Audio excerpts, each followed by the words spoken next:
Every moment spent with the Johns has enriched my life. Observing Euvaughn and Virgil's passion and living out their native culture and teaching others is something that you see less and less of. With just a few days' time, I went from a mere acquaintance to feeling like a member of their family.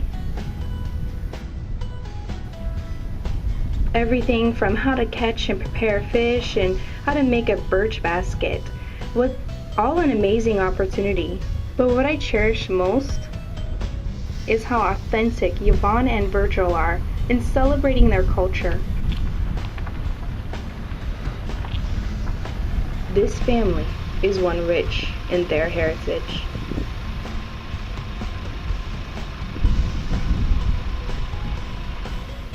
I will never forget it. Even now, my mind drifts back to our first meetings and the smell of the birch smoke.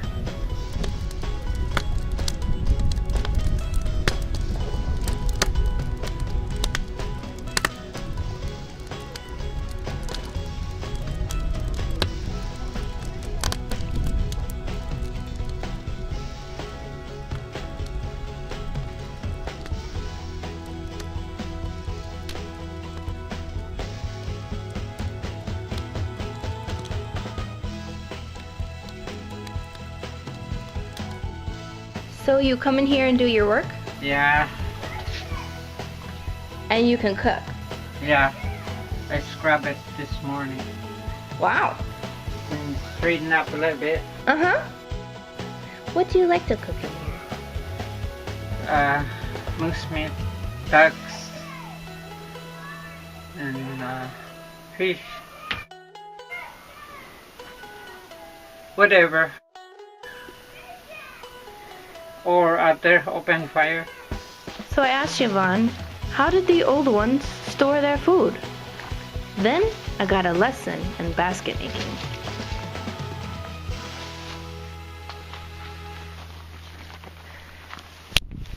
How far back do you normally have to go to find Willow? I'll show you. My exercise walk over here. Exercise walk, yeah. Yeah. Find willow. Over here, a rock willow from neighbor. Sure. Oh, yeah.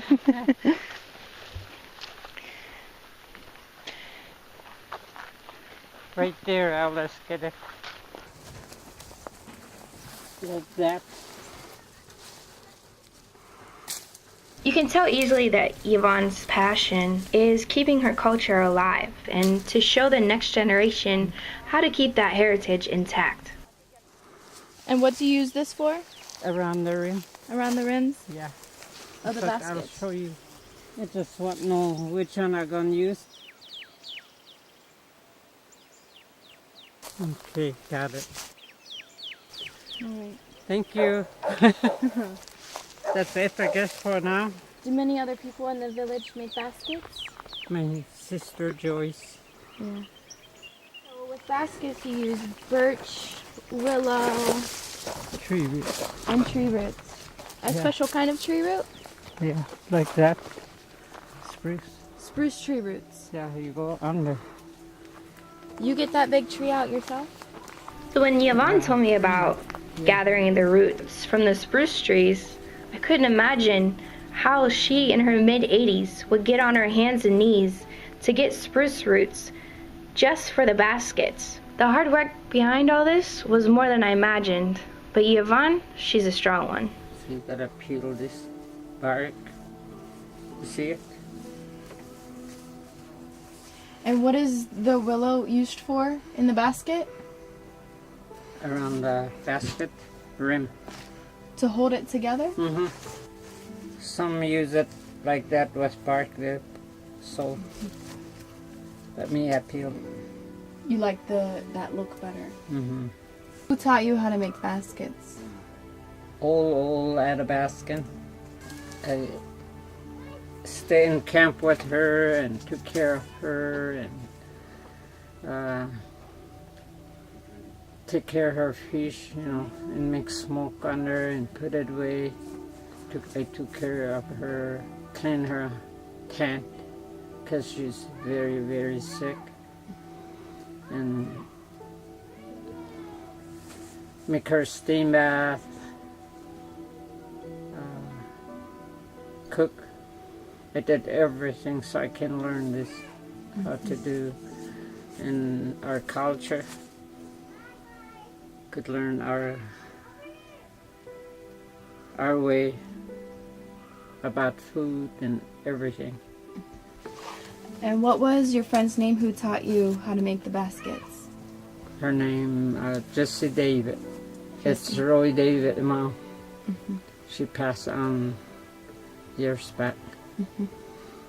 And I'm glad that I learned it from her. And I have all the background story about this birch basket. There's story food away and use it for a lot of things. The other lady, she's probably about 100 years old at that time, that tell me story about how they store food away in this basket. And what types of food would they store? Fish oil, moose meat, blueberry, cranberry, salmonberry. And can you tell me a little bit about cooking with the baskets? They gotta heat the rock, and after nice and red hot, then you gotta have water, food and water, and then put the rock in there after you heat it up. Before it cool off, you got remove it and put another one in there. Keep it warm. Yeah, Hot. until it's boiling. Yeah, this one, you know, when it's done, hours, 20 minutes, Yeah. put down. And in the old days, they would cook their food in these. These were their pots and pans. Yeah. I don't know where I put my knife. Oh. Thank you.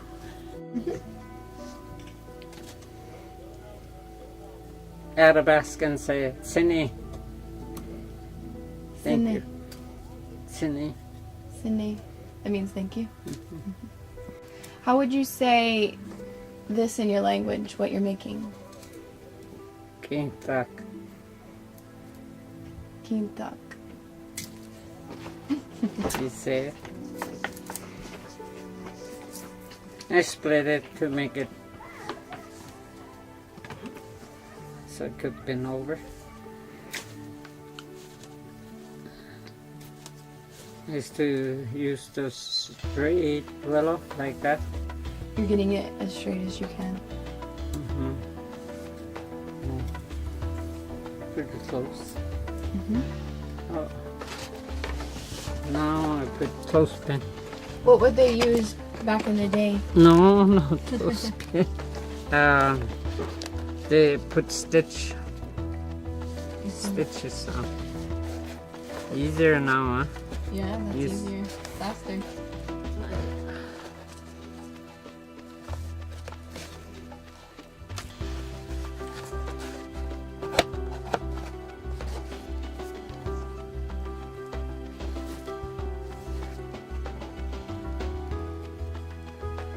Cut it there.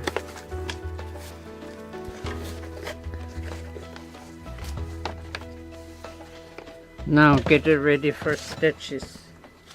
How do you make the string?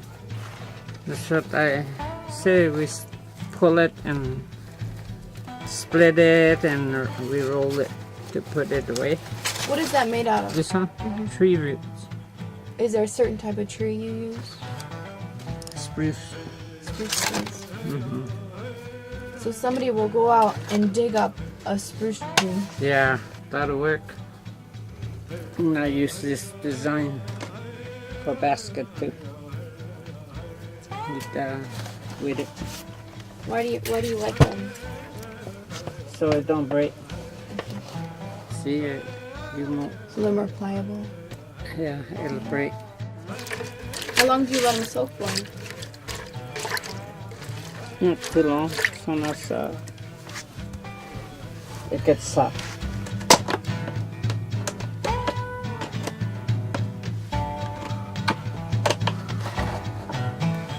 pretty close. See.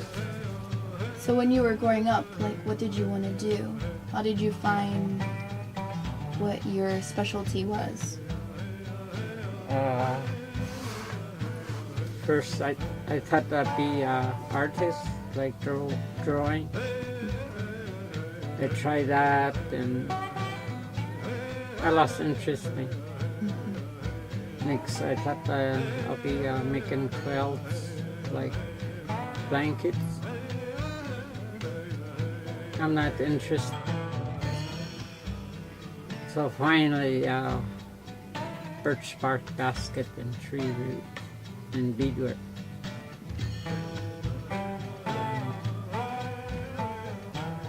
Mittens, mucklucks, slippers, vests, jacket. I did all those things, and I finally know what I want in my life. For me. And you teach many other teenagers how to make the baskets, so you're passing on your culture to the next generation. Yeah. That's what I do. Mostly around here, hardly anybody show up from Petland, Athabascan. But I show people like you. I show them. Maybe someday they might come back and teach my grandkids and great-grandkids, you know, come back and show them what I teach. Yeah. That's why I'm doing this. I'm interested in doing it. Yeah. Interested in keeping your culture alive. Yeah. At least somebody will come back and teach the little ones. Yeah. Why is culture important to you? Because that's what we keep it on and on with our Athabascan. Even dry fish, we can't lose that. That's what very important to me. I want it go on yet, no matter what, you know. I even teach that. Drying fish. Yeah, dry fish. Can you show me how you prepare your fish? Okay. Cutting. Why do you take off the scales? Cleaning it. We can't eat that. Have to clean it.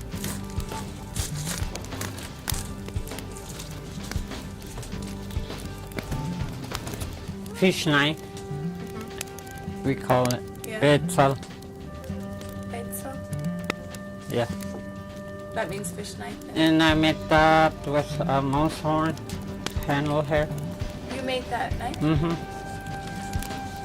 Wow, that's awesome. I make mouth. You always make your own knives? Yeah. So who taught you how to prepare a fish? My mom and dad. I don't remember how old I am when I cut this fish. Very young. We gotta learn how to handle knife. Yeah. Cut the head off now.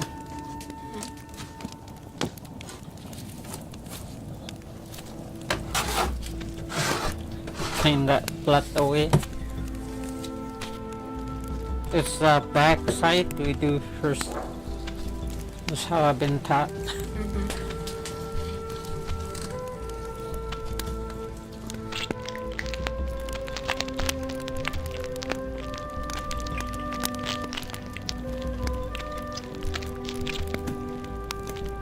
So why do you hold the knife at that certain angle? Why can't you just go straight in?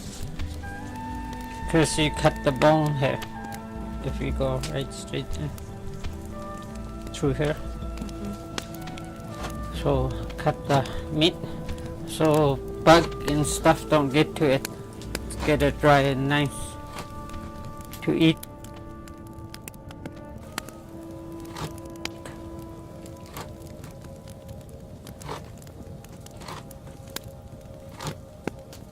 And a little bit thick here, so we have to cut it there. And make it Like thinner. that, yeah. And it'll be like that, So growing up, you had a smokehouse. yeah.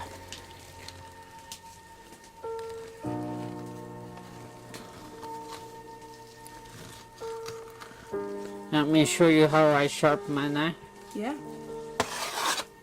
like that. Look how fast I can cut it. Oh yeah. Look at top like that too, to sharp knife. Good dry place like that. And you scrape it. Mhm. Sharpen it. Yeah. How old do you think that knife is? This? Mhm. About 20 years now. Cause I lost. I put some away. Yeah. How did you make the blade? With fire plate, this one. I shape it like that with fire, only fire, all handmade, and sharp it after Oh yeah. both sides. Now, what do you usually do with the inside with that part of the fish? This stomach, we eat that, and make fish oil, and we move this, the little green stuff, Mhm. just pinch it. Take it out. See? Mm-hmm.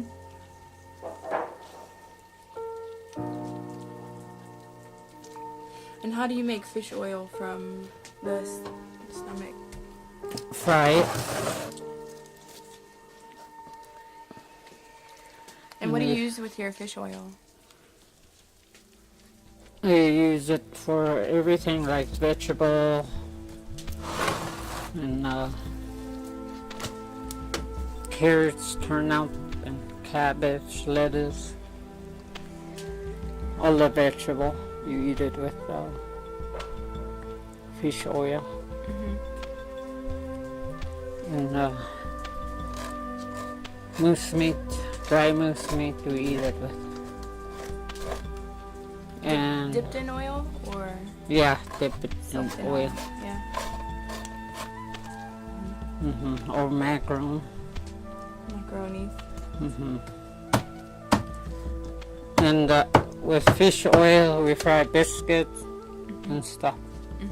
Yeah, it's good for everything.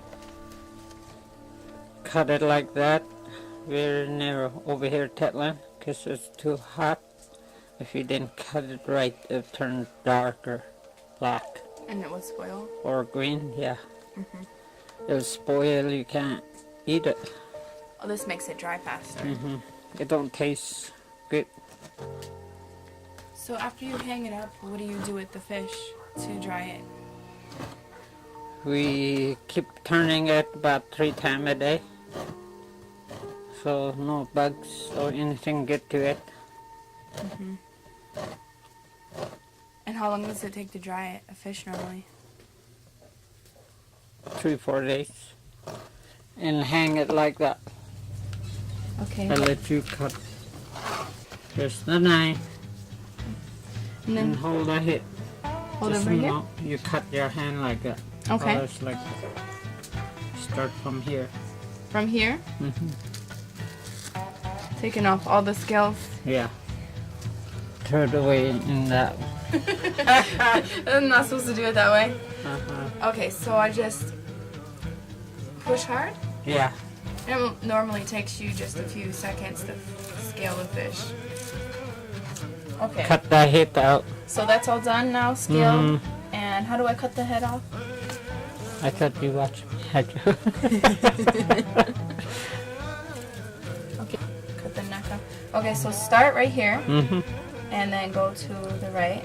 Oh gosh. You No, push hard. straight down. Straight down? Yeah. Oh jeez. Don't cut your finger. This is harder than it looks. Where's your joint, little buddy? Right here? Right there. Oh, okay. I think it's farther back. Tell me where it is. Okay. Straight down. Put your knife. Straight down. Yeah, like that. But it's hard. Oh. Oh, okay. You got it. Now what do I do next? You feel the bone as you cut. Feel it. Oh, yeah, I feel that. Okay. Yeah, move your hand away. How many fish did you have to do before you were a professional? I don't know. I start out with this tiny fish. Just put your knife sideways and cut the meat. They're gonna have a fun time eating this fish. Okay. Cut it there. Just the skin only and curve there. It gets slippery. Okay, now. See the ribs there? Yes. Okay, so just fillet it open a little more. Mm-hmm. Okay.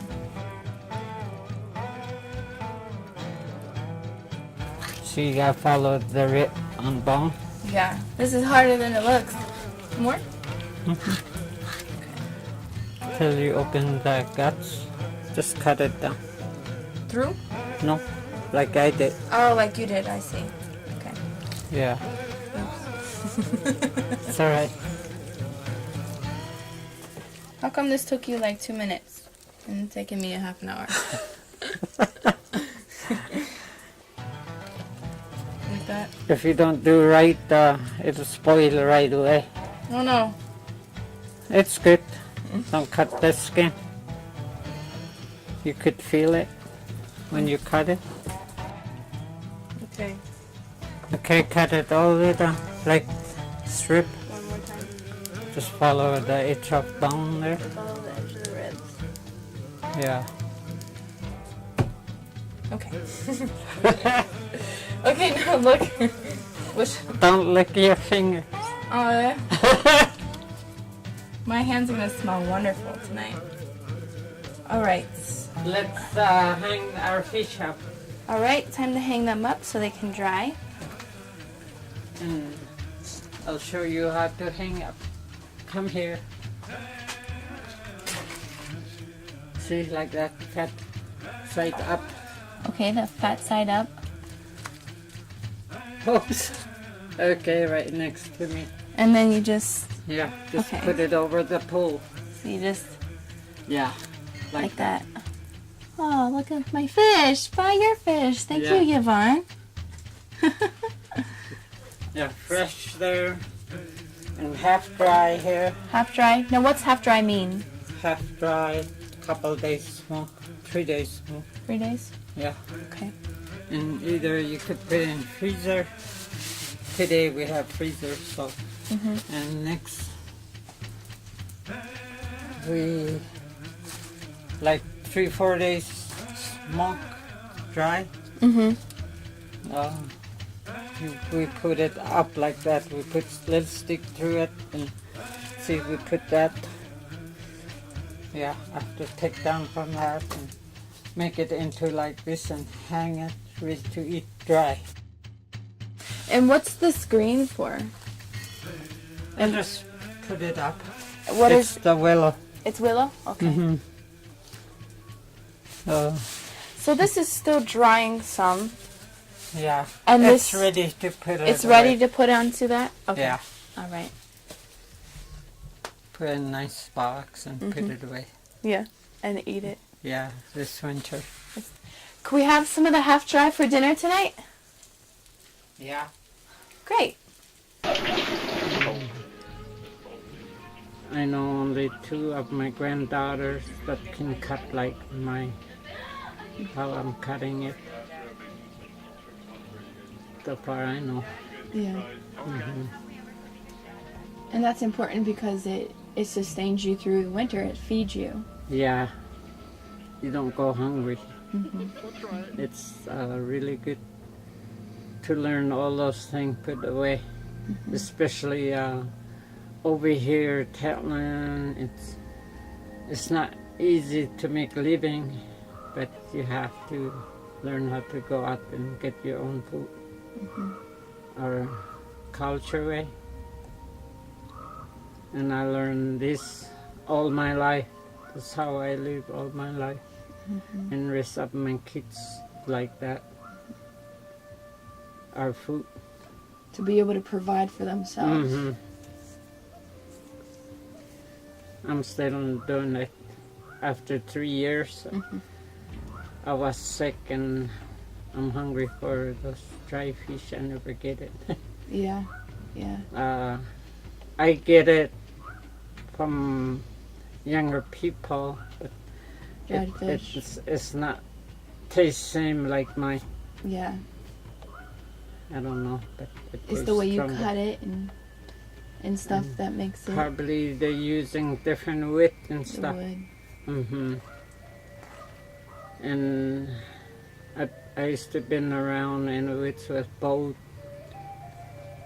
and check what animal eat the food. That's what I'm using too now. Like that. One willow, couple trees that animal don't eat that I know. So I don't use that under my fish smoke. I or see. meat.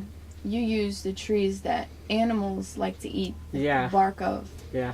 as your smoke for the fish, so it makes it taste good. Or moose meat. Smoke the meat. And moose. I asked Euvaughn where she got her whitefish. She said her son Virgil.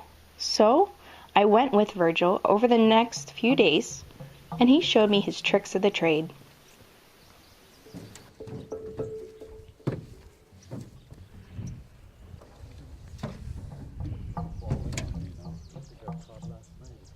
When the fish are running, Virgil's net will be full of hundreds of fish and have to be checked every hour. How this one got tangled.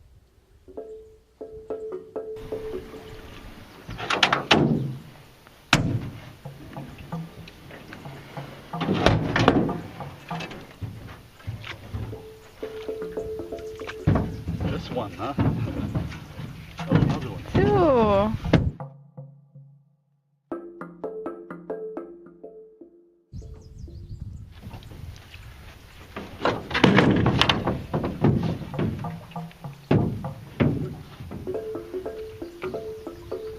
More two.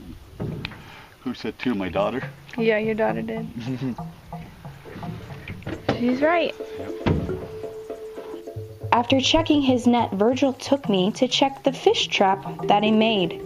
So he got his wheelbarrow, and we headed towards the creek. We checked the fish trap over the next few days.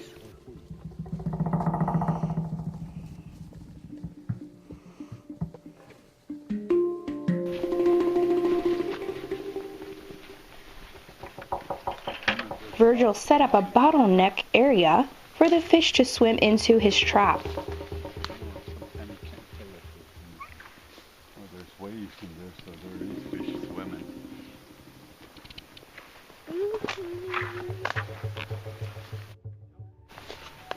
Not really. There's nothing there. There's one.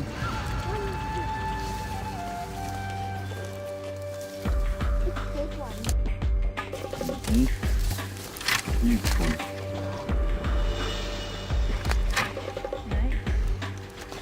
And it's early, so. One.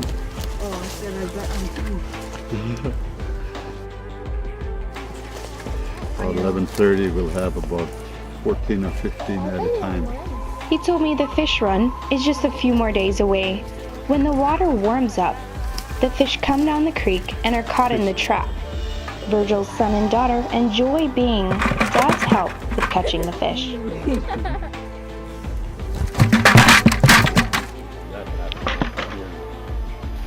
But it's a sunny day and the water cleared up, so there should be a lot of fish by tonight. And fishing. Stay up all night till 6 in the morning Yeah. to fish? Yep. Wow. During the fish run, Virgil will consistently check his traps throughout the night. On the way back from checking the fish trap, Virgil showed us his childhood home and his grandma's cache. This is the house I grew up in. a little tiny shack. It was like my sister and my mother. And I don't remember too much about it, but I remember it was cold. Had to get a bell fire in there, but it was our home. And I think we moved out back in 1971, and we moved into our new house, which seemed like a mansion to me. But this home was an awesome home, and that's where I grew up. And probably my mom can say more about it, but I don't remember too much about it. But I remember we grew up. We had another tent right over there when my mom moved back from Antasta, and she had a canvas tent, and we stayed in there all summer while they were building this home. Okay, this cache right here, and what we use it for is like for our dry goods, for berries and dry fish, dry meat. And it belonged to my grandma Jessie, and it's been here before I was born. I'm not too sure how old it is, but that's what we use for storing our food. In the fishing camps, moose camp, and other camps that they have a lot of these out there where they store food in the winters or in the summer, and sometimes they pick them up in the winter where they store a lot of food. Like we have a muskrat camp or moose camp or fish camps, and usually they have a cache there where they store their food and they leave it out there. And usually it's way high where no bears or anything could get into it, or we have metal where squirrel don't get into them, or mice or anything where they can't have nothing to crawl up there with them. But we store a lot of different things in there, like our potlatch stuff, a lot of things that we collect. Then I headed up the mountain to pick blueberries with Virgil and his son Harding and his daughter Emily.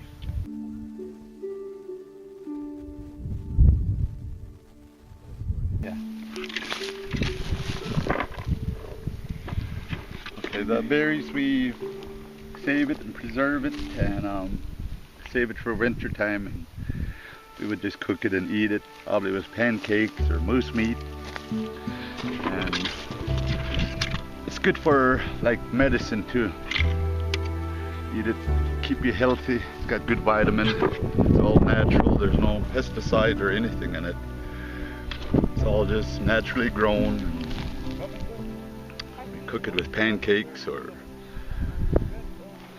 eat it with fish oil and different things that we make a blueberry pie.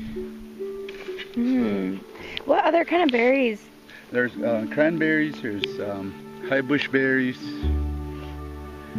and raspberry, and blackberry, and a lot of them I don't even know the name of them. But we pick about 5 or 6 different kind of berries, and each of them is for different purpose. Like we pick rose hips and we mix it with